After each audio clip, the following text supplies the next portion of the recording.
Tudo bem? Tudo bem? Seja muito bem-vinda. Obrigada por estar aqui. Agradeço demais o Nossa, convite. para mim é uma honra estar contigo. E aí, Gabi, ó, eu vou esperar o pessoal chegar. Enquanto o pessoal chega, a gente conversa um pouco. Me conta direitinho, todo mundo vai querer saber. Quem ainda não segue a Gabi vai seguir a partir de hoje. Gabi, conta pra gente. Pessoal, a Gabi é radiologista e ela vai nos contar como ela chegou até aqui. Tá bem. Maíra, assim, durante a minha subespecialização na radiologia, eu acabei engordando muito, deixei de lado, assim, os cuidados com a minha saúde, né? E foi aos poucos, na verdade, que isso foi acontecendo, né? Mas eu tava me sentindo mal, acabei indo me matricular na academia. Quando chegou, né, na capa da gaita, assim, eu fui me matricular na academia para modificar um pouco isso, começar a atividade física de novo, pelo menos. E aí, na academia, eu ganhei uma avaliação física. E o moço que fez, o profissional que fez a avaliação física, no final veio com o relatório, todas as medidas e tal, para mim, e falou assim: olha, você tá com sobrepeso. E eu, pá, não é possível, porque assim, eu sempre fui a magra, comprida, entendeu? E daí eu sabia que eu não tava assim um espetáculo, mas tipo assim, sobrepeso, né? Aquilo lá me assustou, assim, foi tipo um carimbo na minha testa, né?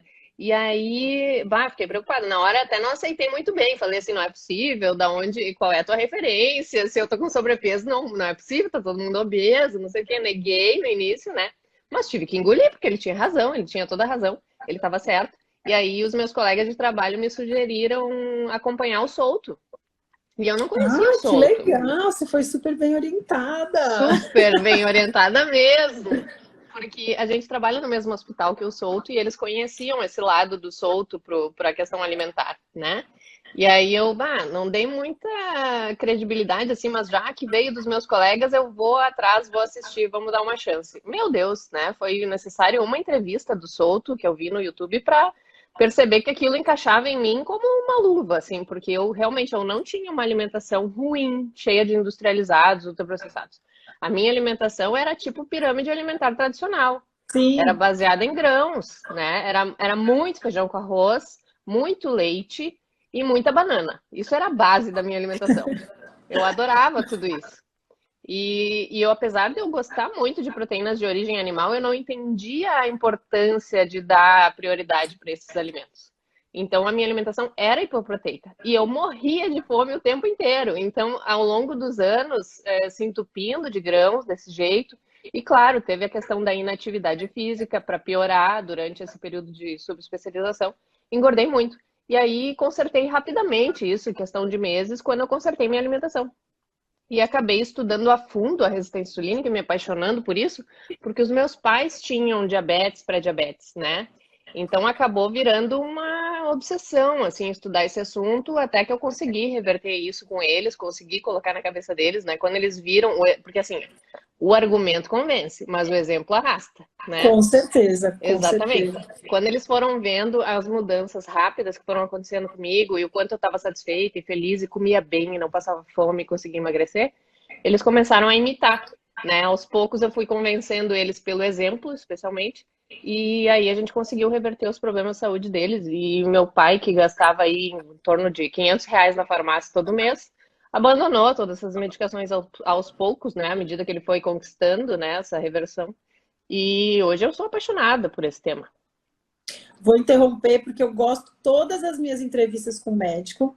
Eu paro para esse momento de reflexão para quem está assistindo. Pessoal, vocês estão vendo que a Gabi, a gente tem muito em comum da nossa história e todos os médicos do mundo têm uma característica incrível em comum. Nós não aprendemos nada sobre nutrição na faculdade e somos vítimas. Do mesmo jeito que você se sente traído pelo seu médico, a gente também se sente traído por toda a nossa formação. A gente não tem esse tipo de informação. Aquela pirâmide alimentar faz mal para todo mundo, incluindo para os próprios médicos que continuam repetindo esse mantra péssimo que faz mal para todos. E eu tenho um especial apreço por radiologistas, porque minha melhor amiga, que é radiologista, foi graças a ela que me deu Gary Taubes, porque engordamos. E depois do Gary Taubes, não satisfeita com isso, aí ela me introduziu ao podcast do Souto. Então, Gabi, vou te falar que a gente tem muito, muito, muito em comum. Olha que legal, tá vendo? Os radiologistas não ficam só excluídos em salinhas, eles também se Viu ligam de vez em só? quando. E me conta, essa transformação, você já está atendendo no Eu consultório? disponibilizo Começou? online, eu disponibilizo atendimento, porque realmente o pessoal começou a me cobrar muito nas redes sociais Sim. isso. É a E eu história tava natural do empurrando, médico que desperta. exato, Primeiro é. são os familiares, depois a cobrança externa, e você precisa abrir oportunidade para deixar mais pessoas poderem se beneficiar do nosso conhecimento, né, Gabi? Isso aí. Então, hoje o tema é esteatose hepática. Sejam todos muito bem-vindos. E a gente vai começar falando, a Gabi vai contar para a gente sobre a prevalência da esteatose hepática, da gordura no fígado. Como que está atualmente? É impressionante, né? É impossível qualquer pessoa que esteja assistindo essa live não conhecer alguém que tem gordura no fígado, né? Virou uma coisa assim, é endêmico. Isso sim é uma pandemia que a gente está passando, né? Nos últimos tempos. A prevalência estimada no mundo é de 25%, né? Ou seja, pelo menos uma a cada 4 pessoas tem. Existem algumas outras prevalências, assim, em locais específicos que chegam a quase 50%, né? Dependendo do comportamento alimentar da população. Mas, de maneira geral, a gente fala em 25%. Assim, América Latina já ouvi falar em 30 e poucos por cento. Então, tá bem feio. Sim. E qual que é a real importância? Eu gosto muito de falar isso porque você é radiologista, né? Imagino que a sua aflição de fazer um ultrassom e encontrar todos os dias gordura no fígado na maioria dos seus pacientes, que não tem nada a ver com, assim, tem, por exemplo, síndrome dos ovários policísticos, você vai lá e encontra gordura no fígado. Um pós-infarto, você vai lá e encontra gordura no fígado. Uma pessoa magra, com um pouquinho de sobrepeso, acúmulo de gordura só na região abdominal, com bastante gordura no fígado. Então, conta pra gente o que acontece e que aflição que você deve ter agora que você pulou pro lado de cá ao fazer esses exames. É impressionante o quanto isso vem de achado ocasional, né? Pela prevalência que tem, né? Eu conheço colegas até que no passado não falavam de tão comum que e a gente fez uma radiologia centrada em achar os achados agudos, né? Como toda a medicina, que ficou muito boa em tratar infecções agudas, coisas agudas, a gente passou, por exemplo, o cara entra com dor abdominal na emergência, vai fazer um laudo focado na apendicite aguda, por exemplo, e não fala dessa esteatose, etc., né? E hoje eu sou muito cri-cri com essa questão do fígado, assim, eu chamo muita atenção nos laudos, porque realmente é um problema muito sério e muito comum. Aliás, quando eu vou fazer, por exemplo, uma ecografia, que eu vejo antes de entrar em sala na ecografia, eu sempre olho os exames anteriores do paciente. E várias vezes eu vejo que no anterior tinha esteatose. E hoje eu vou indo para trás nos exames, então tinha em 2020, tinha em 2019, eu vou indo para trás, vou vendo, cara, até em 2015 surgiu. Aí eu já entro na sala com um discurso pronto para a pessoa, né? Porque muitas vezes essa pessoa às vezes nem sabe que tem gordura no fígado, ou sabe e foi orientado que isso é normal, né? Então eu já entro na sala falando assim, olha, eu tava olhando ali os teus exames anteriores, né? Você tá fazendo um exame de prevenção, de repente, né? E eu tô vendo que desde 2015 você tá com essa gordura no fígado, né? Alguém alguma vez te falou da onde que ela vem e como você pode fazer para resolver e qual é o risco de ter? E pasmem, assim, mais de 90% das vezes, para não dizer todas as vezes, as pessoas não sabem. Elas não são orientadas, elas não são chamadas a atenção, assim. Então, o cara vai com aquele relatório para o seu médico e muitas vezes não se dá bola para isso, porque virou tão comum que virou um novo normal, mas pelo amor de Deus, né? Eu nunca me esqueço, na faculdade, uma vez, eu falei, olha, esse paciente tem gordura no fígado, o que a gente fala para ele? Ah, só fala para parar de comer gordura e manda emagrecer. E era o que eu fazia Então, também, Maíra, né? Porque é o que a gente aprendeu, né? estamos aqui hoje para falar. Pessoal, vamos dividir essa frase em dois e a gente vai começar a falar disso agora. Então, a primeira frase, vamos quebrar a frase em dois. Fala para parar de comer gordura. Fala para mim, Gabi, faz sentido essa afirmação? Não, e prejudica, né? Quando a gente tira gorduras da alimentação, automaticamente a gente faz um equilíbrio aumentando carboidratos. Fica complicado daí, né? Nessa questão de resistência insulínica, que é a base da gordura no fígado, você aumentar carboidratos, né? Muito difícil você conseguir reverter um problema centrado em resistência insulínica reduzindo gordura, sendo que, consequentemente, automaticamente você vai aumentar os carboidratos. Exatamente. Então, pessoal, pensando, se você está assistindo a gente agora e tem gordura no fígado, se você escutou esse conselho ruim, hoje a gente vai dar um conselho um pouco melhor para vocês, tá bom? Porque gordura no fígado é um problema endêmico, né? Ele não para de crescer. E antigamente, na década de 80, a principal causa da gordura no fígado era justamente pacientes que consumiam álcool, que abusavam de álcool. E essa realidade mudou, né, Gabi? Conta um pouco pra gente de como hoje em dia você pode descobrir se tem gordura no fígado e qual outro fator de risco, além do álcool, é o mais importante na atualidade para que a pessoa comece a desconfiar que ela tem gordura no fígado. Daqui a pouco a gente vai falar da importância disso. Sim, é interessante puxar essa questão histórica da gordura no fígado, né? Porque, como você falou, até a década de 80 ali, era álcool. A gente via alguém com gordura no fígado e já automaticamente, né, taxava aquela pessoa de alcoólatra. Era álcool, era o mais comum, né? Mas a partir da década de 80 a gente viu um aumento progressivo de pessoas com gordura no fígado que juravam de pés juntos que não bebiam, né? E não bebiam. E tinha, então, outra causa. Então, inclusive, foi cunhado o termo doença hepática gordurosa não alcoólica em 1980, né? Quando Ludwig publicou um relato de 20 pessoas que declaravam não beber e tinham gordura no fígado. E cunhou esse termo, doença hepática gordurosa não alcoólica, porque naquele momento a gente não sabia de onde ela vinha, mas ela não era o álcool, né? E aí veio esse termo. Só que da década de 80 para cá, a gente descobriu de onde que ela vem, né? Só que, infelizmente, continua o mesmo nome e esse nome não ajuda. Não ajuda então, em nada. Pra gente. Exato. Se você perguntar aí para o seu tio que tem gordura no fígado, explica para mim o que é a doença hepática gordurosa não alcoólica. Gente, o nome é tão comprido que chega a ser até difícil falar, né? E ninguém consegue entender, porque o nome não explica de onde ela vem, só explica de onde ela não vem, né? E até tem vários especialistas estão fazendo movimentos repetitivos, já faz alguns anos que estão saindo pedidos para a gente modificar o nome dessa doença. Modificar para doença hepática gordurosa metabólica.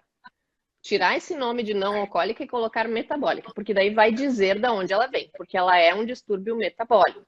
Essas pessoas que têm gordura no fígado metabólica ou não alcoólica, elas têm sempre junto ou um pré-diabetes, um diabetes, né, uma glicemia alterada, ou triglicerídeos elevado, uma dislipidemia, ou um sobrepeso, uma obesidade. O que são essas coisas? São outros sinais e sintomas da síndrome metabólica. E o que é a síndrome metabólica? São sinais e sintomas de que a pessoa tem resistência à insulina. Então, a causa dessa gordura no fígado metabólica, que a maioria das pessoas tem, que é a principal causa de gordura no fígado hoje, é a resistência insulínica. E o que causa a resistência insulínica? É o consumo excessivo de carboidratos, porque a resistência insulínica nada mais é do que a intolerância aos carboidratos, por via oral, por dieta. Excesso de carboidratos por muito tempo, causando resistência insulínica e causando a gordura no fígado. É dali que vem a gordura no fígado. Então, é muito difícil a gente entender que a pessoa recebe esse diagnóstico e recebe como orientação cortar gorduras, sendo comer que o de 3 em 3 horas. Exatamente. Comer de 3 em 3 horas, cortar gordura, se entupir de grão. E ninguém nunca falou para elas da cervejinha do final de semana, né? Então, tá tudo completamente errado. E o que é muito importante que a gente está falando da nomenclatura aqui, não é que a gente é chata, cri-cri, não. É que não dá para resolver um problema enquanto você não souber que ele existe. Então, enquanto você tiver com um diagnóstico complicado, que ninguém dá muita bola, você não vai dar importância para ele. Por que é tão importante você saber sobre esteatose hepática? Porque ele pode ser o primeiro sinal para te mostrar que você tem resistência insulínica. O pré-diabetes começa lá. O fígado é um órgão muito resiliente, ele aguenta muito insulto. Ele aguenta você comendo de 3 em 3 horas por 30 anos, sem pular uma refeição, comendo pão, macarrão, comida processada, Doritos, Coca-Cola, sorvete, um monte de porcaria, frutose concentrada, etc., por anos. mas uma hora a conta chega e o pior, muitas vezes um radiologista é o primeiro que identifica essa alteração lá no ultrassom e desde o radiologista até todos os outros médicos, essa alteração é pouco valorizada. E eu até vi, alguns anos atrás, eu acho que foi o David Unwin, aquele inglês maravilhoso, falando que até um radiologista que não esteja interessado em perder tempo fazendo nada de consultório de low carb, ele pode ajudar muito um paciente em 5 minutos, falando alguma coisa para o paciente sobre a importância do achado da gordura no fígado. Ele pode ser o primeiro indício que daqui a uns anos você vai ter pré-diabetes e depois de mais um punhado de anos você vai chegar no diabetes. Gabi, o que você costuma falar quando você vê? Lógico, gente, tem que lembrar que médico tem pouco tempo, uma pilha de paciente para atender e ninguém se importa se o radiologista está falando alguma coisa ou não. O que você fala rapidinho para os seus pacientes, para as pessoas que nunca ouviram falar do solto, nunca ouviram falar de low carb, nunca ouviram falar de nada, mas você se preocupa com eles, que já me contou aqui que se preocupa. Como que você fala de um jeito rápido, simples e fácil sobre a importância desse achado no exame? Cara, eu tendo a explicar a mudança alimentar que aconteceu. De alguma maneira, eu tento puxar para isso. E frequentemente, eu toco na questão da saciedade, tá? Porque isso fica muito fácil quando eu falo esses exemplos para os pacientes, tá? Então, eu digo, eu sei que você come carboidratos em excesso. Ou tem aí industrializados, tem bolachas, tem açúcar da pior qualidade ali, ou talvez que nem eu era, né? Talvez seja baseado em grãos integrais, né? E talvez você acha que está abalando ali, mas a sua alimentação não está rica o suficiente em proteínas de origem animal, não está rica o suficiente em gorduras. Muitas vezes eles já sabem que estão com sobrepeso e estão até sendo orientados a cortar gordura e já me dizem, mas eu corto gordura. Aí já é, né, uma porta aberta para começar a falar, né? Porque, pois é, não é assim que você vai resolver esse problema. Por isso que você tá ano após ano com essa gordura no fígado aqui e tá até aumentando ou tá igual, não melhorou, né? Então, os carboidratos em excesso, quando a gente come, a gente não tem espaço muito amplo para armazenar eles. É muito pequena a nossa reserva de glicogênio, que é o que armazena a glicose, né? Então, a gente precisa transformar eles em gordura para armazenar, porque a glicose não pode ficar elevada no nosso sangue, isso seria tóxico para todos os órgãos. Então eu explico isso rapidamente. Olha, você vai precisar transformar essa glicose em gordura, e quem faz isso é o seu fígado, né? Um processo chamado lipogênese de novo, né? Não entram com esses termos estranhos para eles não perderem a atenção. Senão o paciente sai correndo. Né? Mas o seu fígado transforma esse carboidrato em gordura para poder armazenar e controlar o seu açúcar no sangue. E nesse momento, o fígado começa a acumular essa gordura.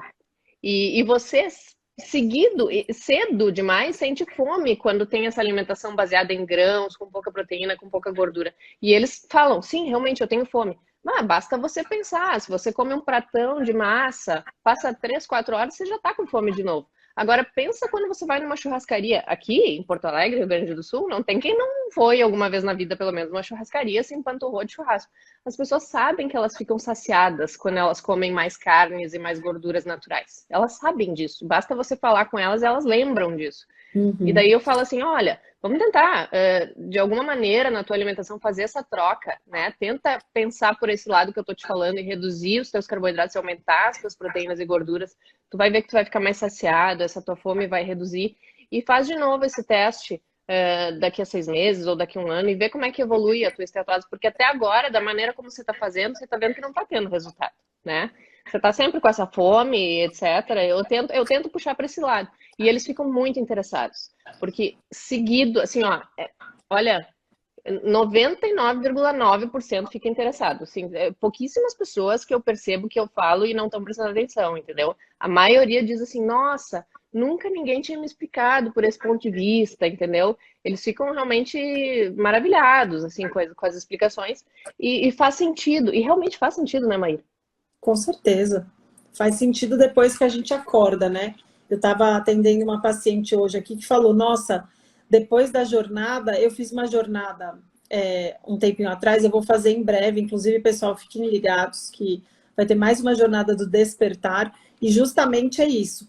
A gente, depois que tem alguém falando, alguém que a gente confia, falando, mostrando o problema, aí abre, assim, uma série de nuvens de dúvidas e a gente começa a observar o mundo de um jeito diferente.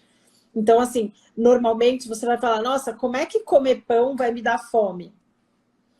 Só depois que a gente fala, olha, o pão, ele tem um efeito hormonal diferente de uma carne no seu metabolismo. Então, é por isso que quando a gente come carboidrato refinado, a gente tem mais fome, desregula o apetite e tal.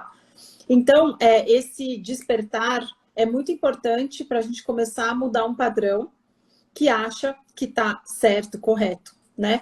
Então, falando de esteatose hepática aqui, Gabi, conta para o pessoal de todas as agressões, qual seria o pior metabólito, na sua opinião, que piora a esteatose hepática, independente de caloria? O que seria uma explicação interessante para todo mundo que está aqui, que é leigo, entender um pouquinho mais sobre como piorar a sua esteatose hepática?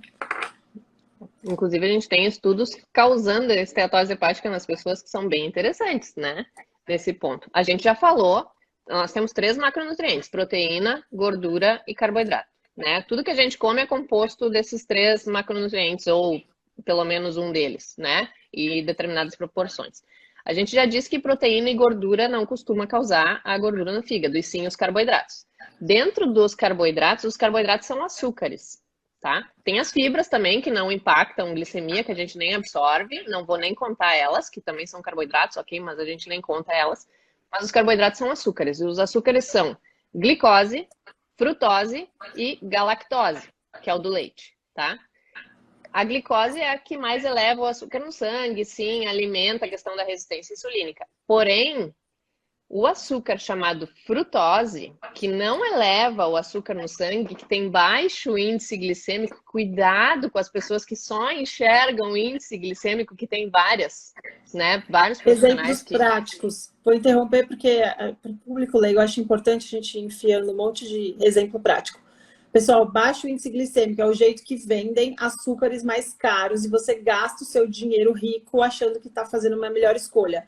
Açúcar de coco, açúcar demerara, esses açúcares que você paga mais caro, tá lá, baixo índice glicêmico, tem mais frutose, né? Então, importante esse exemplo para você saber que não necessariamente baixo índice glicêmico é bom para o seu fígado.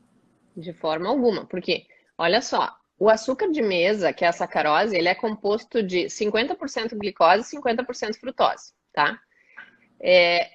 A frutose, diferente da glicose, a gente consegue queimar a glicose em todas as células do corpo. Se você for fazer uma musculação, nossa, seu músculo vai virar ralo de glicose, entendeu? Então, todas as células do corpo ajudam a controlar a sua glicose. A frutose, porém, ela é um açúcar que é quase exclusivamente, mas exclusivamente para facilitar, metabolizado no fígado. Então, tudo que você colocar para dentro de frutose vai ter que ser metabolizado pelo seu fígado, vai sobrecarregar o seu fígado.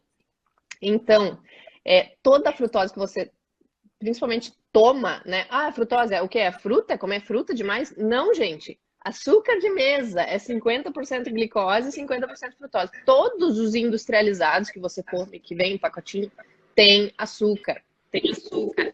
E aí esse açúcar fez com que a gente consumisse uma quantidade absurda de frutose. Além disso, sucos de fruta, refrigerante não preciso nem falar, né? Mas sucos de fruta que muitas pessoas acham que é saudável são xarope de frutose com glicose, né? E muita gente gosta. Mesmo o suco de fruta integral. Hoje eu recebi uma dúvida. Eu posso tomar suco de uva integral? Suco de uva integral, suco de uva normal, suco de laranja, é tudo a mesma coisa, gente. É frutose concentrada sem nenhuma fibra para proteger o seu fígado. A absorção imediata. Então, isso aí é a mesma coisa em termos de toxina para o seu fígado. É o mesmo insulto que um refrigerante normal. Ai, nossa, você está comparando coca normal com suco de laranja? Tô. É a mesma coisa. É nesse nível de gravidade. Então, se você tem gordura no fígado, você precisa entender um pouco melhor o que é frutose. Por quê? Tem esse metabólito que é o pior, depois igual ao álcool, né? Mesmo lugar, mesmo problema, os dois terminam na mesma coisa, mas é importante que você se familiarize com o termo frutose. Você precisa aprender a evitar a frutose da dieta para conseguir reverter essa gordura no fígado. Então, pronto. Eu vou sempre interrompendo para falar essas coisas, porque eu gosto de enfeitar com exemplos. Não, olha, a frutose me preocupa muito, porque é dia após dia que a gente recebe alguém recebendo orientação que tem menor índice glicêmico, que prefira a maçã do que a melancia, por exemplo, porque tem mais frutose. Para quem tem gordura no fígado, resistência insulínica, trocar glicose por frutose. Inclusive tem no mercado saco para vender só frutose para adoçar as coisas e diz sem impacto glicêmico. Isso é um crime. Isso é um crime. Vai direto para o seu fígado alimentar sua resistência insulínica hepática, que é a gordura no fígado. A gordura no fígado nada mais é do que a resistência insulínica hepática. E isso causa um problema muito grave nessa questão de síndrome metabólica. Você ter resistência insulínica a nível hepático, causado pela frutose, você começar a desenvolver essa gordura no fígado por causa da frutose, que é a principal causa, disparado, é a frutose. Quando você começa a desenvolver resistência insulínica a nível hepático, como qualquer outra célula do corpo com resistência insulínica, passa a não responder mais à ação da insulina. E qual é a ação da insulina no fígado? O fígado é o nosso produtor de glicose, através da gliconeogênese, tá? Um fígado com resistência insulínica, com esteatose, é um fígado que produz mais glicose do que deveria. Inclusive a metformina, que é um medicamento utilizado muito, glifage XR, enfim, metformina. Uma das ações da metformina é reduzir a produção de glicose pelo fígado, né? Ele ajuda nessa questão de resistência insulínica nesse sentido, é um ótimo medicamento. Por quê? Porque o fígado que não responde mais à insulina, ele não para de produzir glicose. Então, isso vai aumentando a sua cascata de descontrole glicêmico, entendeu? Percebe que comer a frutose acaba, no fim das contas, te descontrolando a glicemia, porque esse fígado vai produzir mais glicose. E à medida que você produz glicose, a sua insulina no sangue aumenta, com a intenção de dizer para todas as células do corpo, gastem glicose, parem de queimar gordura, queimem só glicose, me ajudem a controlar essa glicose. E ela diz para o fígado, pare de produzir glicose. Fígado, eu tô aqui trabalhando, me esgualepando para controlar essa glicose e você está produzindo glicose. Só que o fígado resistente à insulina não escuta mais esse sinal. Então, o fígado continua produzindo mais glicose. Isso é uma cascata que você vai entrando. Se você não sair desse ciclo, acaba sendo uma doença crônica e progressiva. Mas não precisa ser assim. É assim por causa da maneira que você está lidando com ela, ou está sendo orientado a lidar com ela. Exatamente. E pensando nisso, pessoal, vocês tem um jeito bom de pensar. O fígado, ele fica histérico, né? Ele produz muita glicose quando ele poderia produzir só um pouquinho. E para antagonizar isso, existem várias maneiras de retomar o controle do seu metabolismo antes que ele termine no diabetes tipo 2. Existem muitos médicos que também não dão muita importância para o pré-diabetes. Eles só falam assim, emagrece e tal. Gente, é um contínuo. Resistência insulínica é uma doença instalada que ela pode desencadear uma série de complicações. Então, se a gente pensar que esteatose hepática pode ser o aviso inicial do pré-diabetes, esse é um parâmetro muito importante e que eu convido você que tem gordura no fígado para olhar para a sua família. Essa é uma hora de refletir, pessoal. O que você mais vê de doença crônica na sua família? Nos seus pais, nos seus irmãos, nos seus avós, nos seus tios? Se eles têm bastante infarto, se eles têm bastante AVC, se eles têm bastante doença cardíaca em geral, hipertensão arterial, se eles têm diabetes tipo 2, todas essas doenças relacionadas à resistência insulínica, elas também têm um componente genético importante. Então, se você é jovem e já tem gordura no fígado, coisa mais comum do mundo, né, Gabi? A gente está antecipando, a gente está vendo aparecer essas doenças que só apareciam em pacientes alcoólatras na década de 80. A gente está vendo cada dia ela aparecer mais cedo nas pessoas. Então, se você está assistindo aqui e tem parentes que têm diabetes tipo 2, doença cardíaca, Alzheimer, várias dessas doenças relacionadas à resistência insulínica, saibam que isso é um aviso, gente. Não é sentença de morte, mas você tem a oportunidade de perceber, identificar uma doença que é fator de risco para uma série de outras, e você, com essa informação, você tem a capacidade de mudar a sua dieta para ter um destino diferente. tá? É muito melhor você olhar para a sua família, para os seus antecedentes familiares, do que ficar querendo fazer teste genético. Então, a resistência insulínica ela é um acometimento geral que pode desencadear uma série de doenças e depende muito da sua genética também. Então, o que a gente está falando aqui é importante para que você tome a decisão de aprender essa informação e tentar mudar os seus hábitos alimentares. Isso é ruim? É ruim, mas o lado bom é que tem o que fazer, né? Mudando os nossos hábitos, a gente consegue mudar o destino, a história natural da doença. Mas eu queria falar com vocês qual é a história natural da doença para vocês entenderem que gordura no fígado não é qualquer coisa. Gordura no fígado é muito importante que você entenda a gravidade. Então, Gabi, conta pra gente a história natural da gordura no fígado. A gordura no fígado, muita gente acha que é uma coisa estática, né? Tenho gordura, vou acompanhar, vou ver se fico com mais gordura, menos gordura e para por aí. Na verdade, a gordura no fígado é uma linha do tempo, que pode até pular algumas etapas, mas vamos entender como é que é essa linha do tempo, esse espectro que é a doença da gordura no fígado, tá?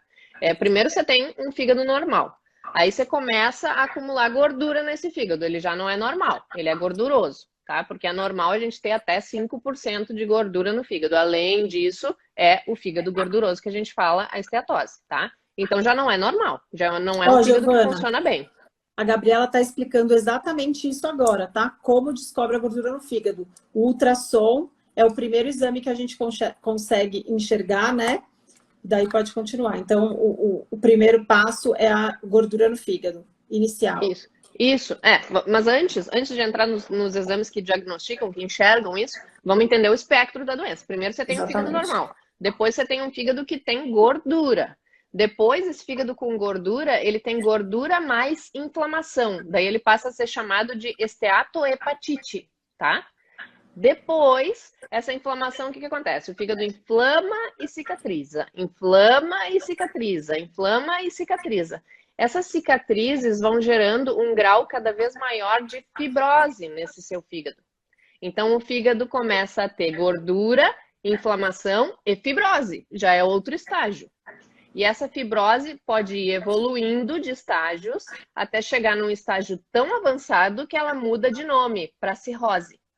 A cirrose nada mais é do que um fígado muito cheio de cicatrizes, por causa das inflamações geradas pela gordura. Porque hoje a principal causa de cirrose hepática não é mais álcool, é gordura no fígado. É a doença hepática, é o açúcar. É a doença hepática gordurosa não alcoólica, que a gente falou aqui, que na verdade ela é metabólica. Ela é do açúcar, especialmente da frutose, no seu início. E depois que esse fígado tem cirrose, ele pode evoluir para câncer. Mas tem um detalhe. Existem duas doenças na hepatologia que podem evoluir para carcinoma hepatocelular, que é o câncer de fígado, sem passar pela cirrose, que podem pular a etapa da cirrose. A hepatite B pode fazer isso e a doença hepática gordurosa não alcoólica, metabólica.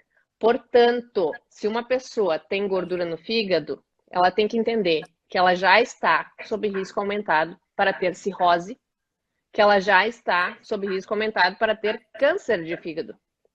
Então, não é uma gordurinha qualquer que você tem que ficar tranquilão e todo ano lá fazer seu ultrassom e controlar.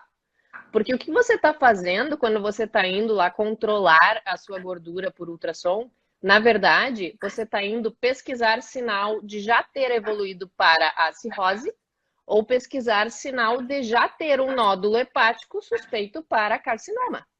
É isso que você está fazendo quando você está indo todo ano com gordura no fígado controlar por ultrassom.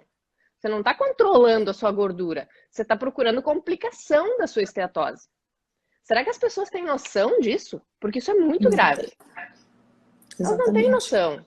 Elas ficam tranquilas controlando a esteatose. Mas a esteatose, ela é uma doença crônica e progressiva enquanto você tiver ela. Não significa que as pessoas vão evoluir para cirrose, vão evoluir para câncer. Realmente não é comum, mas está tão comum, a prevalência dessa doença está tão comum que acabou virando a principal causa de cirrose e está emergindo como a principal causa de, pasmem, transplante hepático no mundo, a gordura no fígado. E ó, gente, eu como anestesista posso falar para vocês, Transplante hepático é a maior cirurgia, é a mais, assim, maior risco, é de maior invasão, é uma cirurgia muito, muito debilitante e ninguém quer chegar nisso. Então, é muito importante a gente falar. Eu vou ter que buscar água. Então, a Gabi vai continuar. Desculpa, pessoal. Gabi, Imagina. conta dos estágios. Sim. A gordura no fígado, ela pode ser estagiada. A gente pode falar de estágios de maneira qualitativa por ultrassom. Você já viu no ultrassom que a gente fala em gordura leve, moderada e acentuada, né? Ou grau 1, grau 2 e grau 3. Só que tem que ter muita atenção nisso, porque o ultrassom, ele não é um bom exame para ver gordura verdadeiramente leve. Leve em comparação com a biópsia hepática, que seria o padrão ouro para ver. Então, quando aparece a gordura no ultrassom, você já tende a ter uma gordura assim que já está ali para pelo menos moderada. Então, eu até evito usar os termos leve, moderado e acentuado no ultrassom. Prefiro usar grau 1, grau 2 e grau 3, porque quando você fala no relatório leve, os pacientes tendem a pensar, ah, não, tá leve. Tranquilo, então, né? Tá tranquilão. Ano que vem, de repente, se virar moderado, eu começo a me preocupar. Mas lembre-se que a linha do tempo da evolução dessa doença que a gente explicou, ela não é uma linha do tempo exata. A pessoa pode ter fibrose com gordura leve. E quem tem fibrose pode ter cirrose, entendeu? Então, não se acomode nisso aí, não se engane. Então, a gente pode estagiar por ultrassom, mas é assim, uma classificação qualitativa, grosseira e que erra, tá? Mas é uma boa comparação, porque é um exame muito, muito fácil de fazer, muito barato, não tem radiação, todo mundo tem acesso, né? Você pode repetir sem problemas e você pode comparar o anterior com o próximo. Você tem uma ideia se você está indo para o lado certo, se está estagnado ou se está piorando, porque dá para comparar um ultrassom com o outro, tá?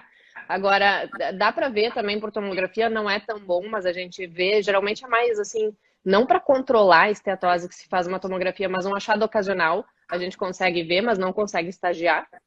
Não consegue dizer se é leve, moderado, acentuado. E por ressonância seria um exame ainda melhor, porém, como é um exame mais caro, menos disponível, não é todo mundo que tem acesso, né? Existem técnicas de ressonância muito acuradas que enxergam assim, em porcentagem, colocam, né, a quantificação de gordura de maneira realmente muito acurada, bem interessante o exame para ver essa questão da gordura no fígado e consegue estagiar bem.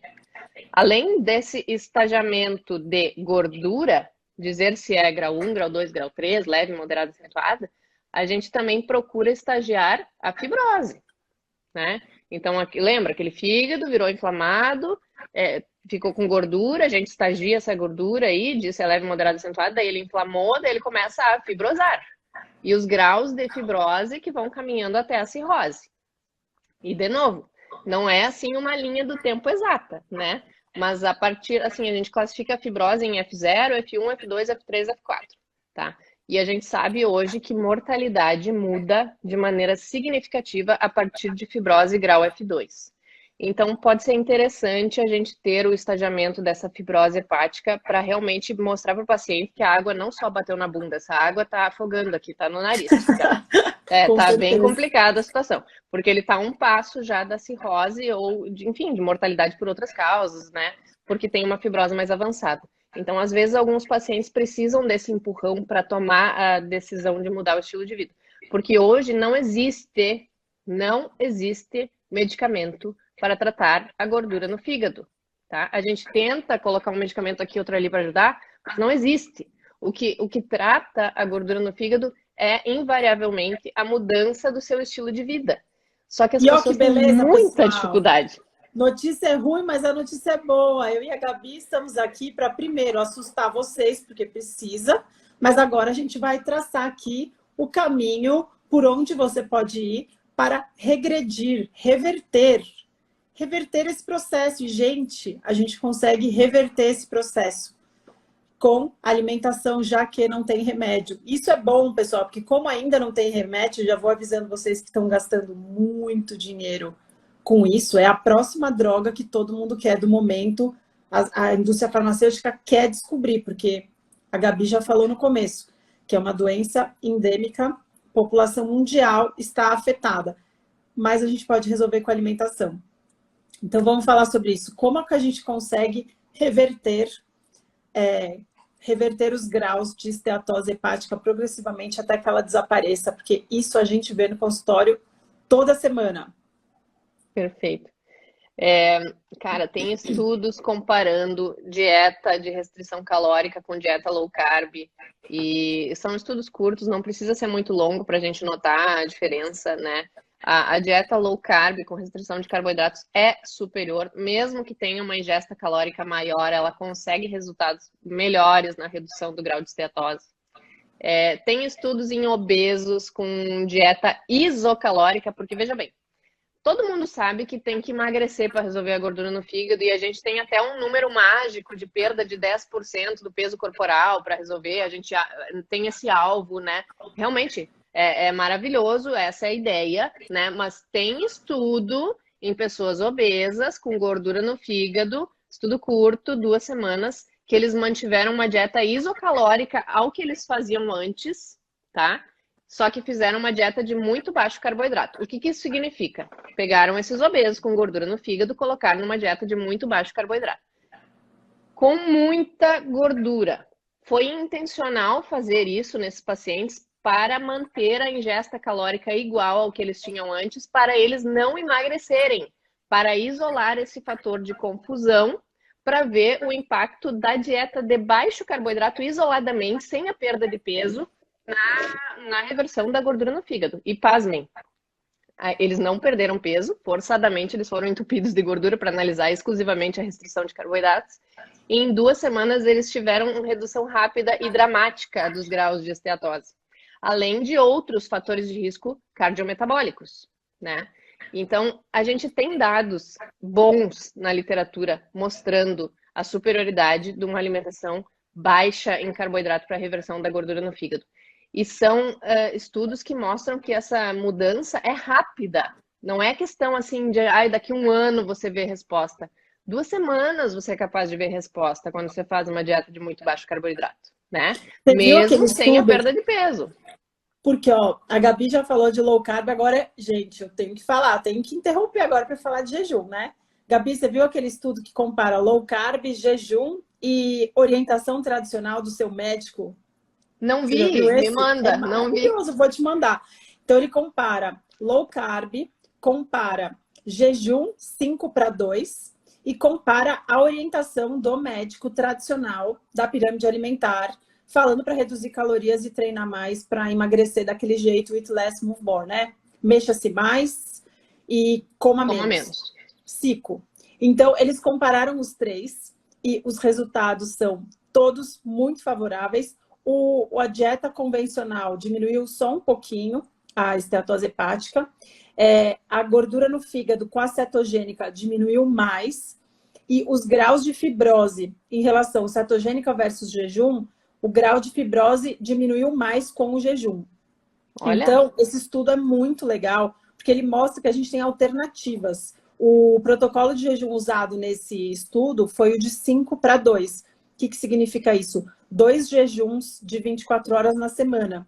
E o legal desses estudos com jejum é que eles não sabem o que é low carb. Então, eles não têm a low carb nesse protocolo. Então, a gente comparou low carb com jejum sem ser associado a low carb.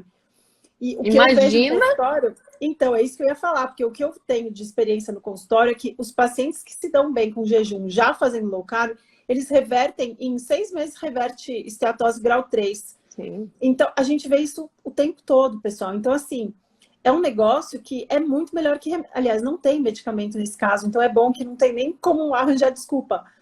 E vocês viram o estudo que a Gabi falou. Não deixaram o paciente emagrecer para não falarem que foi porque emagreceu. Porque se o paciente emagrece, e é o que acontece, né? A gente tem um monte de estudo mostrando isso. Se o paciente emagrece, aí vão falar assim, melhorou porque emagreceu. Não importa que dieta que era. Podia ser low carb, podia ser low fat, não importa. Agora, quando a gente não deixa o paciente emagrecer, a gente tem isso. E a notícia boa é que a gente tem estudos também em crianças, né? 9 dias, tirando frutose da dieta, o Robert Lustig, boa parte do que a gente falou aqui, a live inteira, é baseado no trabalho maravilhoso desse titã da medicina, que é o Robert Lustig, que é o endocrinologista pediátrico. E ele também fez um estudo testando o ensaio clínico randomizado, não deixou as crianças emagrecerem, ele trocou frutose por glicose para mostrar que a frutose sozinha é um metabólito que, quando ele é retirado, diminuído a mínimo, a gente reverte os parâmetros da síndrome metabólica, pressão arterial sistólica, diastólica, triglicérides cai, as enzimas do fígado, as enzimas hepáticas diminuem. Que mais que eu estou esquecendo de falar aqui? Lógico, mesmo não deixando as crianças emagrecerem, elas emagreceram um pouquinho, e o fígado, que também melhora, né? Então, a gente tem muito estudo maravilhoso aqui. Eles não são grandes, porque nem precisa, né, Gabi? O resultado é rápido. Eu vou passar para vocês que estão pedindo gente, desculpa, o nome do estudo, eu vou mandar aqui para vocês nos stories, na hora que acabar a live, tá bom? Mas então assim, o que a gente está falando é que existe uma solução para regredir essa lesão, essa esteatose, antes que você termine com cirrose. Cirrose todo mundo conhece, né? E aí a pergunta também vem, nossa, mas cirrose não é só de álcool? Eu vi aqui nas questões, por isso que eu estou te falando. Nossa, mas cirrose não é só do álcool? Pois é, não. A gente tem, hoje em dia, a maioria dos casos de indicação de transplante hepático estão mudando para cirrose por excesso de açúcar. E o mais grave, gente, é crianças. Criança, a gente sabe que não consome álcool nem escondido. Não dá para mentir para o médico que a criança toma um gorozinho escondido, né? Então, assim, a dieta das crianças está tão rica em xarope de frutose, rico em frutose, que a gente encontra hoje em dia crianças com gordura no fígado. E eu vi, eu não sei direito os números, mas você falou naquela sua aula da rebelião saudável, né? De indicação de transplante hepático em criança, até uma criança na Inglaterra com 4 anos, né? Foi o recorde de criança mais nova. Eu não tenho aqui também. Não tenho aqui. Mas eu lembro que era assim, 4, 6 anos. É um público novo e realmente se fala em colocar as crianças para fazer elastografia e tal, enfim, a gente é uma coisa inadmissível, né? Porque é um público que não deveria estar se preocupando com o grau de fibrose, mas a gente chegou nesse ponto de ter que colocar essas ideias assim de cirrótico, de prevenção de cirrótico dentro de um público pediátrico, porque eles estão obesos, eles estão com resistência insulínica, eles estão com diabetes, eles estão infartando, né? Crianças estão infartando. Aconteceu no ano passado, né? Ou foi no início desse ano, uma notícia que eu acho que deveria ter virado assim aquela comoção nacional, porque uma criança infartar, né? Deveria ser uma notícia que leva todo mundo a discutir essa questão, mas infelizmente foi abafada, assim, e é uma tragédia, isso é realidade. Exatamente. E aí, Gabi, vamos falar então um pouquinho mais sobre esteatose, de como que a gente pode começar essa mudança. Antes disso, pessoal, eu só vou falar para vocês aqui de jejum prolongado também, que eu esqueci. Você viu, Gabi, também o estudo daquela clínica alemã? Eles têm um estudo de jejum prolongado, 7 a 15 dias, para pacientes diabéticos e não diabéticos. Eles ainda tiveram cuidado de separar. E aí o que eles viram é que o índice, o Fatty Liver Index, lá, o índice de gordura no fígado, ele foi diminuindo progressivamente conforme os dias de jejum. Então, a gente vê aqui, tanto a low carb, que é um jeito de abaixar a sua insulina com alimentação, e o jejum, que é um jeito de abaixar a sua insulina sem se alimentar, são formas válidas, muito eficazes para reverter essa doença. Tem um monte de gente perguntando aqui, Gabi, sobre a ferritina. Então, acho que seria legal você falar um pouquinho sobre os exames, sobre a ferritina, que eu achei bem legal da sua aula, a maneira super didática que você falou. A ferritina é um marcador inflamatório, tá? Ela costuma estar elevada nesses pacientes que têm resistência insulínica porque são pessoas cronicamente inflamadas, tá?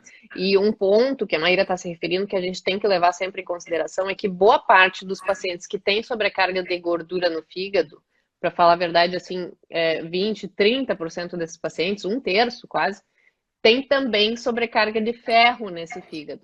E isso é um fator de confusão para vários métodos de imagem, no ultrassom, na ressonância, na tomografia. Então, é um ponto que a gente sempre tem que estar de olho também para a sobrecarga de ferro, tá?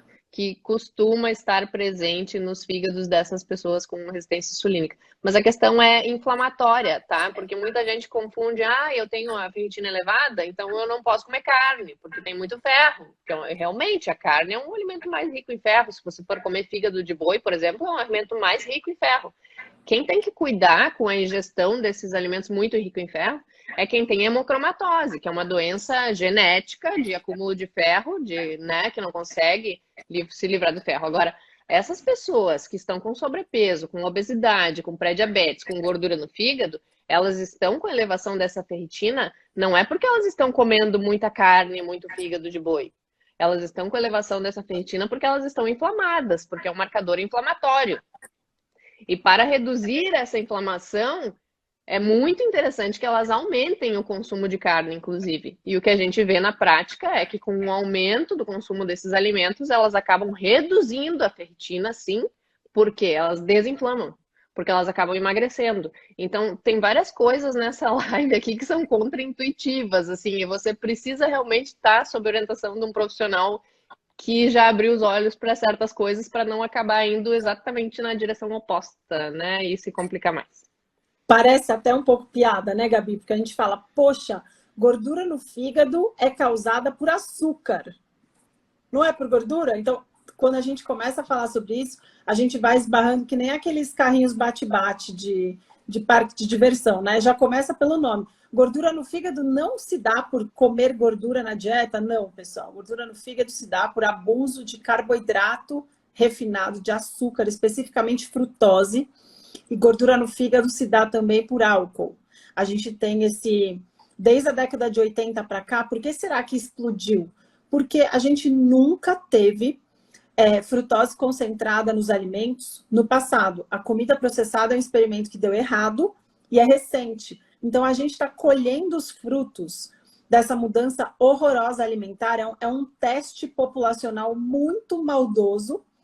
E a gente que está vivendo agora, está vivendo nessa fase de transição que boa parte das pessoas não tem informação suficiente e estão tentando perpetuar essas informações ruins. E a gente está aqui para tentar mostrar para vocês que informação realmente é a chave para a gente não protelar essas doenças que nunca existiram antes nessa quantidade, nessa incidência.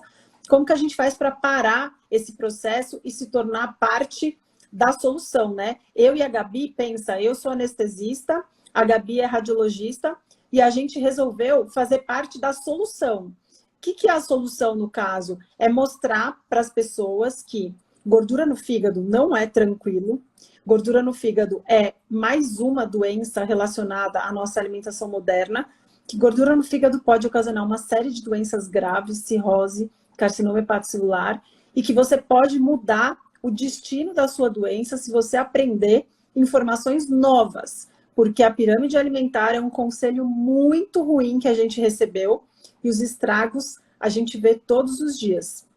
Então, e é importante dizer também, Maíra, que essas pessoas elas estão sob risco aumentado também para a doença cardiovascular, que aliás é a principal causa de morte nos pacientes com gordura no fígado, porque eles não deixam de ser pessoas com resistência insulínica, e isso é o que mais mata no mundo, e então, antes de ter a cirrose, ter o carcinoma hepatocelular, eles estão sob risco de ter AVC e infarto, tá? Então, isso é uma preocupação para quem tem gordura no fígado. E vários outros cânceres, não é só o câncer de fígado, porque a obesidade, a resistência insulínica está fortemente relacionada com pelo menos 10 cânceres. E a incidência desses cânceres tem aumentado muito. E lembrem-se, não é hereditário o câncer. A questão hereditária do câncer fica em torno de 10%. 90% das incidências de câncer está relacionada com hábitos de vida. E nesses hábitos de vida, 2 se destacam: tabagismo e obesidade. E quando a gente fala de obesidade, nós estamos falando diretamente de resistência insulínica, de questão alimentar. Porque é isso, é o mesmo assunto, são só galhos de uma mesma árvore. Então, vários outros cânceres, mama, próstata, esôfago, estômago, intestino reto, intestino grosso reto, fígado, vesícula, vias biliares, pâncreas, vários, né? Então, realmente não é uma coisa para você achar que todo mundo tem, que tá tudo bem. Realmente você está sob risco para várias enfermidades. Sim, isso é muito importante. E acho que a gente deu uma boa varrida no assunto de uma maneira mais tranquila, mas eu acho que a gente conseguiu passar nosso recado, né, Gabi? Você quer completar com alguma informação que você acha que eu esqueci de te perguntar e que é importante para esse assunto? Gente, assim, ó, é se ligar o que é o açúcar, né? Porque várias vezes eu digo, olha, isso aqui está sendo causado especialmente por açúcar. E muitas vezes os pacientes me respondem, mas eu não como açúcar. Eu digo assim, mas o que tu tomou de café da manhã? Ah, teve o pão com, às vezes tem a margarina também, que é uma gordura ruim, nem todas as gorduras são boas, se liguem nos óleos de semente, que também prejudica essa questão da resistência insulínica, enfim. Mas aí quando eles saem da sala de ecografia, que eles estão em jejum, eles recebem o quê? Um biscoito para quebrar o jejum. Quando você vai Sim, fazer muito exame de triste. sangue, você está em jejum. Sempre que você está em jejum, em hospitais, em clínicas de saúde, você recebe um biscoito. E esse biscoito tem açúcar ali dentro. E você não se toca, porque não tem gosto doce, entendeu? Muitas vezes é salgado. Tudo que é ultraprocessado tem açúcar. E geralmente tem açúcar e óleo vegetal, que é uma combinação terrível para quem tem resistência insulínica. Então afaste-se de pacotinhos. Tudo que for pacotinho que você pega e faz barulho, e que morde e faz creque, elimine da sua vida. Viva de açougue, feira e peixaria, né? E limpe a sua alimentação. Você vai se sentir melhor, não tem como, você vai sentir menos fome, você vai se sentir com mais saúde, mais disposição, e consequentemente você vai melhorar essas outras questões de exame de sangue, gordura no fígado. Então vale a pena. Parece difícil, mas é uma mudança de hábito que quando você se liga, ninguém volta atrás, porque não tem volta. Perfeito, Gabi. Pessoal, vocês viram que médica maravilhosa que eu convidei para fazer a live? Sigam a Gabi, ela tem muito conhecimento para espalhar e eu vou contar com a Gabi em breve para a gente achar outro assunto para conversar, porque, sem dúvida, esse é um assunto importantíssimo. Eu estou vendo aqui que muitas pessoas estão perguntando da frutose das frutas. Gente, esse assunto é muito importante. Então, se você tem gordura no fígado, assistiu essa live e está com dúvida sobre frutose, vocês podem entrar no meu canal do YouTube. Eu tenho uma live de 1 hora só sobre frutose, falando tudo sobre frutose. Eu e o Henrique Altran, que também é outro iluminado de informação, que eu recomendo que vocês sigam. Então, vão lá no meu canal do YouTube agora. E essas dúvidas todas de frutose estão lá numa live importantíssima sobre frutose, tá? Se preparem, porque em breve vai ter a Jornada do Despertar. De novo, edição 2, fez tanto sucesso, Gabi. Eu fiz uma jornada para explicar o que é comida processada, como eles enganam a gente e por que a comida processada dá fome. Entre milhares de outros truques que eles usam muito baixos para a gente acreditar que a culpa é nossa. Então, pessoal, não percam. Eu vou deixar a palavra final para a Gabi, contar para vocês como que vocês podem encontrar a Gabi, escutar mais, pegar o cérebro dela, um pouquinho do cérebro dela e escutar um pouquinho desse monte de informação boa que ela tem para passar. Eu tô no Instagram, pessoal. Meu Instagram é gfurlin, de Gabriela Furlin, né? É bem simplesinho ali. Volta e meia eu posto muito stories, principalmente, né? Mas se tiverem dúvida, alguma coisa, mandem mensagem e vocês me encontram por aqui. A minha mensagem final é que vale a pena. Essa mudança de estilo de vida vale a pena. E muitas vezes a gente se desespera tentando colocar os nossos pais, os nossos amigos, namorado, esposa, junto na jornada e no início é difícil. Muitas vezes no início é difícil, muitas vezes eles não aceitam, mas que nem eu falei no início, o argumento até pode convencer, mas o exemplo arrasta. Então começa você, porque eles vão correr atrás de você com as coisas que você alcançar, porque é muito evidente as mudanças que acontecem e todo mundo vem te perguntar depois o que aconteceu, que você está tão bem, tão mais feliz, tão mais realizada e etc. E vale a pena. Então é isso, pessoal. Gabi, obrigada por ter aceito esse convite no meio da semana, às 8 horas da noite. E, pessoal, não percam Jornada Despertar da Saúde. Eu esqueci de completar, gente. É Jornada Despertar da Saúde, tá bom? Em breve vocês vão ficar sabendo das datas. Se inscrevam. Gente, é G Furlin. Furlin. F. Tá bom? Isso, Gabi. Obrigada. Beijo para vocês. Beijo.